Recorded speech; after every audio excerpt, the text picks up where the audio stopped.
नमस्ते दोस्तों, मेरा नाम है सत्येंद्र और इस वाली वीडियो में एक्सरसाइज 11.1 का हम 13th क्वेश्चन करेंगे। तो क्वेश्चन में क्या बोला यार हमें, a round table cover has 6 equal designs as shown in the figure 11.11। ठीक है, तो ये हमारे पास फिगर दे रखी है। If the radius of the cover is 28 centimetre, find the cost of making the design at the rate of 0.35 पर centimetre square. ठीक है, तो क्वेश्चन को पहले अच्छे से समझते हैं। हमारे पास एक राउंड कवर है, जैसे कि आप देख सकते हो ये हमारे पास राउंड कवर है। ठीक है, और हमारे पास इस पे 6 डिज़ाइंस हैं। ठीक है, एक डिज़ाइन ये रहा, एक ये रहा, एक ये रहा, ये और ये। हमारे पास टोटल 6 डिज़ाइंस हैं और हमें जो रेडियस दे रखा है कवर का वो 28 सेंटीमीटर दे रखा है। तो हम ड्रॉ कर लेते हैं पहले कवर का रेडियस। तो ठीक है, हम इसको पहले रेडियस ड्रॉ करते हैं। तो एक रेडियस हमने यहाँ से ड्रॉ कर दिया, ठीक है, और एक रेडियस यहाँ से ड्रॉ कर दिया। ठीक है, ये रेडियस हमें कितना दे रखा है, ये हमें 28 सेंटीमीटर। ठीक है, एक सेकेंड, ये हमारा 28 सेंटीमीटर दे रखा है और ये भी हमारा 28 सेंटीमीटर दे रखा है। ठीक है, अब आगे क्या बोला है हमें, फाइंड क्या करना है, find the cost of making the design at the rate of 0.35 centimetre square. तो हमें जो हमारी डिज़ाइन है ना, ये हमारे पास 6 डिज़ाइन है और जो हमारा सेंटीमीटर पर इतना उसका कॉस्ट है 1 सेंटीमीटर स्क्वायर का। तो हमें जिसको पहले टोटल एरिया फाइंड करना पड़ेगा जो 6 डिज़ाइंस हैं, और उनको इससे मल्टीप्लाई कर देंगे तो हमारा टोटल कॉस्ट आ जाएगा। बेसिकली हमें कॉस्ट फाइंड करना है। ठीक है, तो सबसे पहले तो हम इसका 1 का एरिया फाइंड कर लेते हैं। ठीक है, और उसको 6 से मल्टीप्लाई कर देंगे तो हमारे 6 का एरिया आ जाएगा, है ना। किसी एक का फाइंड करके 6 से कर देंगे तो टोटल हमारे पास 6 डिज़ाइंस का एरिया आ जाएगा। तो किसी एक का सेगमेंट का एरिया कैसे निकालेंगे, क्योंकि हमारे एक सेगमेंट है। आप ध्यान से देखो तो हमारा एक सेगमेंट हो गया ना, यहाँ से यहाँ तक तो हमारा एक सेक्टर बन रहा है, ये पूरा सेक्टर हो गया। और इतना वाला पार्ट क्या होता है, इतना पार्ट हमारा सेक्टर होता है, ये है ना, हमने पिछले वाले क्वेश्चन में पढ़ा ही है। तो उसको हम फाइंड करते हैं। इसको हम क्या लिखें, एरिया ऑफ डिज़ाइन कर देते हैं। पहले कलर चेंज कर लूँ पेन का। आंसर एरिया ऑफ डिज़ाइन, और एक सेकेंड, डिज़ाइन और ब्रैकेट में लिख देते हैं सेगमेंट, क्योंकि ये सेगमेंट के शेप का है। ठीक है, तो किसी भी सेगमेंट का एरिया कैसे फाइंड करते हैं, area of sector, area of sector. इसको चाहो तो नाम भी दे सकते हो, मैं नाम दे देता हूँ, एक सेकेंड। इसको ओ बोल देते हैं, इसको ए बोल देते हैं, इसको बी बोल देते हैं। ठीक है, अब हमें फाइंड करना है area of sector O A B minus area of triangle O A B, area of triangle O A B. ठीक है, तो ये हमें फाइंड करना है। सेगमेंट का एरिया कैसे फाइंड करते हैं, सेक्टर के एरिया में से एरिया ऑफ ट्रायंगल माइनस कर देते हैं तो हमारे पास क्या आ जाता है, सेगमेंट का एरिया। तो एरिया ऑफ सेक्टर तो हमको पता ही है, हमने इतने सारे क्वेश्चंस में करा है।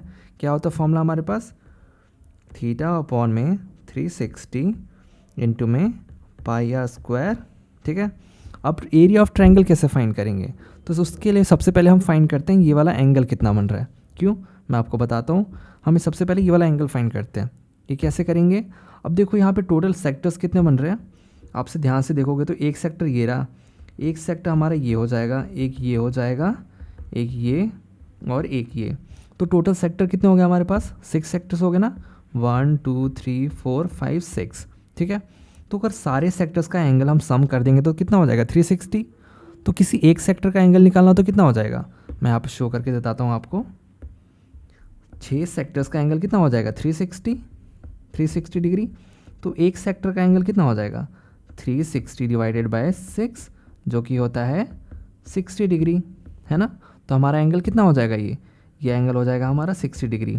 और जब भी हमारा एंगल किसी भी ट्रायंगल में 60 डिग्री होता है तो हमारा ट्रायंगल कौन सा होता है, इक्विलेटर ट्रायंगल। सिर्फ इस वाले केस में, है ना, अगर यहाँ पे एंगल 60 डिग्री होता है तो हमारा ये कौन सा ट्रायंगल हो जाता है, ये ट्रायंगल हो जाता है हमारा इक्विलेटर ट्रायंगल। कैसे, मैंने बाकी क्वेश्चन में बताया था, फिर से बता देता हूँ। देखो ये वाली साइड्स इक्वल हैं तो ये वाले एंगल्स भी इक्वल होंगे, है ना। ये एंगल और ये एंगल इक्वल हो जाएगा, आइसोसेलेस ट्रायंगल की प्रॉपर्टी, क्योंकि अपोजिट साइड्स इक्वल हैं तो ये वाले एंगल भी इक्वल हो जाएंगे। अब ये 60 है और ये दोनों इक्वल हैं तो ये हो जाएगा, इसको मान लो x, मान लो इसको भी x, तो 2x इक्वल्स टू कितना हो जाएगा, 120। मैं काम करता हूँ, शो करके बता देता हूँ ना। मान लो ये x ले लिया मैंने, ये भी x ले लिया। ठीक है, तो x प्लस 60 डिग्री हमारा कितना हो जाएगा, 180, है ना। तो 2x प्लस 60 कितना हो जाएगा हमारा, ये हो जाएगा 180। तो 2x हमारा हो जाएगा 180 माइनस 60, है ना।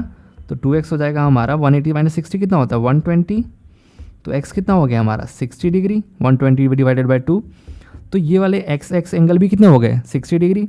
तो एक ट्रायंगल के अगर तीनों एंगल 60 डिग्री हो जाते हैं तो हमारा ट्रायंगल कौन सा हो जाता है इक्विलेटर ट्रायंगल। और इक्विलेटर ट्रायंगल का एरिया का फॉर्मूला क्या होता है √3/4 साइड स्क्वायर। तो यहाँ पे साइड को मैं a बोल देता हूँ a², ठीक है। अब वैल्यूज पुट करते हैं। थीटा हमारा क्या है, थीटा है हमारा 60 डिग्री, इसको अच्छे से लिख देता हूँ 60/360, पाई की वैल्यू 22/7 और रेडियस कितना है हमारा 28 × 28 क्योंकि r² है। अब ये हो जाएगा √3/4, यहाँ पे √3 की वैल्यू हमें पुट करनी है 1.7, ठीक है। और हमारा साइड कितना है 28, तो ये हो जाएगा 28 × 28, ठीक है। अब वैल्यूज़ कैंसिल करते हैं, तो 0 से 0 कैंसिल, 6 6 जा 36, ये हो जाएगा 3 जा, ये जो हो जाएगा 11 जा, ये हो जाएगा 7 4 जा 28, ठीक है।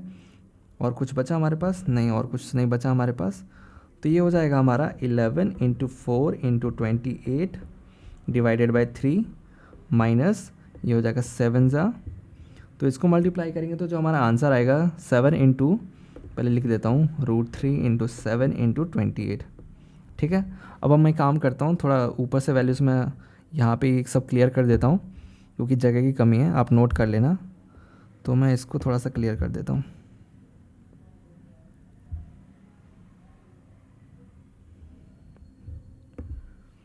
तो हमारा इसको 11 × 4 × 28 मल्टीप्लाई करेंगे तो जो हमारा आंसर आएगा वो आएगा 1232/3, और जब हम इसको मल्टीप्लाई करेंगे तो √3 की जगह पुट करना 1.7 और × 7 × 28, तो ये आंसर आ जाएगा हमारा 33.3.2, ठीक है, 333.2, ठीक है, इतना आ गया। अब नीचे वाला भी क्लियर कर देता हूँ क्योंकि जगह की थोड़ी सी कमी है हमारे पास, आप उसको नोट कर लेना, ठीक है। अब हमारे पास क्योंकि यहाँ पे एलसीएम लेके सॉल्व करना पड़ेगा, तो ये हो जाएगा 1232 माइनस 3 × 333.2, तो ये हो जाएगा 999.6/3।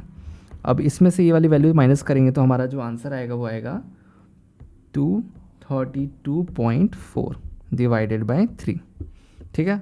तो हमारा तो ये क्या आ गया, ये हमारा एरिया आ गया सेंटीमीटर स्क्वायर। लेकिन हमें फाइंड क्या करना है, हमें अभी टोटल एरिया भी फाइंड करना है क्योंकि हमने ये किसका निकालना है, सिर्फ एक का एरिया फाइंड करना है। एक का एरिया फाइंड करा है ना, हमने सिर्फ एक सेगमेंट का एरिया फाइंड करना है।